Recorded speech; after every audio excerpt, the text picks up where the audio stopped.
Bring in Mohamad Elmasry. He's a media studies professor at the Doha Institute for Graduate Studies. Great to have you with us as always, Mohamad. I want to start with that letter that we heard about from the United Nations. Is it significant? Well, it is on the one hand to have more than 50 countries come forward, but I think we have to remember that this is really kind of a bare minimum, right?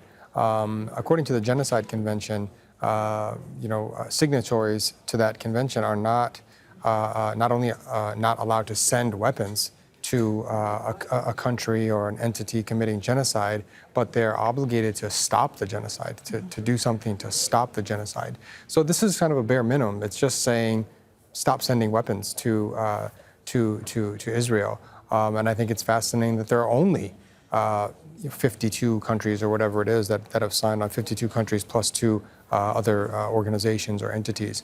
And obviously the United States isn't signed on. Neither are Germany and the UK, countries that send weapons to Israel.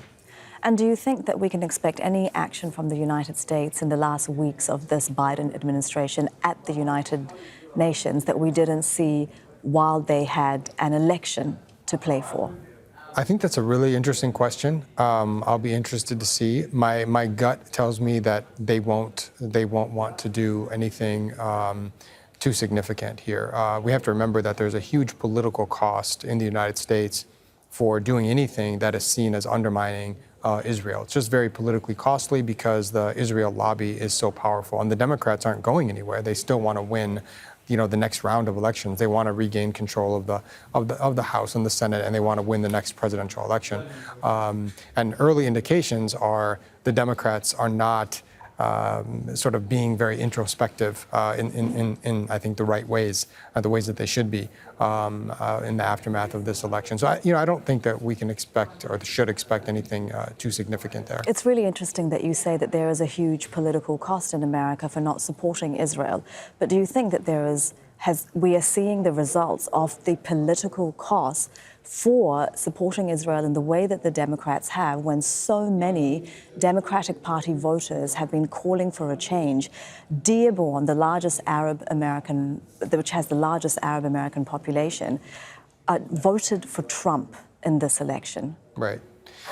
Well, it's interesting. I mean, there's going to be a lot of analysis done on what went wrong for the Democrats. I think it would be wrong to suggest that Gaza was the key issue or the primary issue. The reality is that the data suggests that wasn't the case.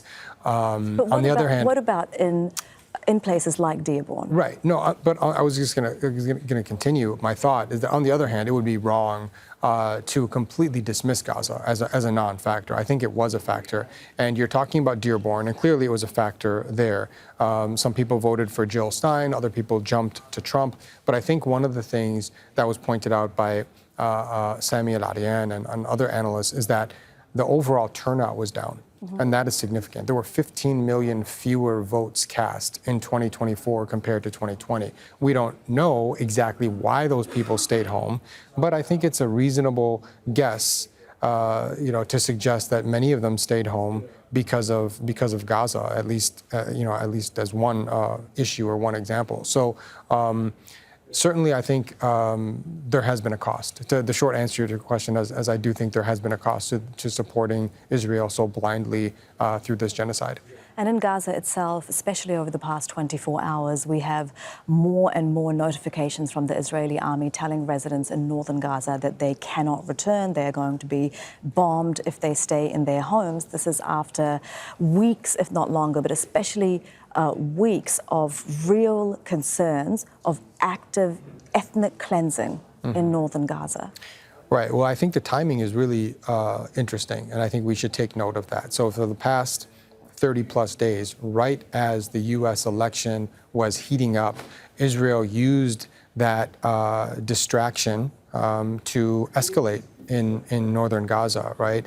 So there's this kind of intensification. And what's interesting is I look back at some of the literature. So in 2015, there was a really interesting study done by the Center for Economic Policy Research, and it found that Israel has a long history of using major events, especially events in the United States, as a kind of shield, as a kind of cover to intensify attacks against the Palestinians. They commit some of their worst atrocities against the Palestinians when there are major events like elections going on. And they do that for a very simple reason, because it won't get it's unlikely to get a lot of media coverage, right? The atrocity that they're committing. And it's no surprise that over the past 35 days, these atrocities that Al Jazeera has been covering have been pretty much absent from American media coverage. And to the extent that they have been covered, they've been buried. They've been sort of below the fold. Mohamad Elmasry, thank you very much for your analysis. We really appreciate it. Thanks. Thank you. Make sure to subscribe to our channel to get the latest news from Al Jazeera.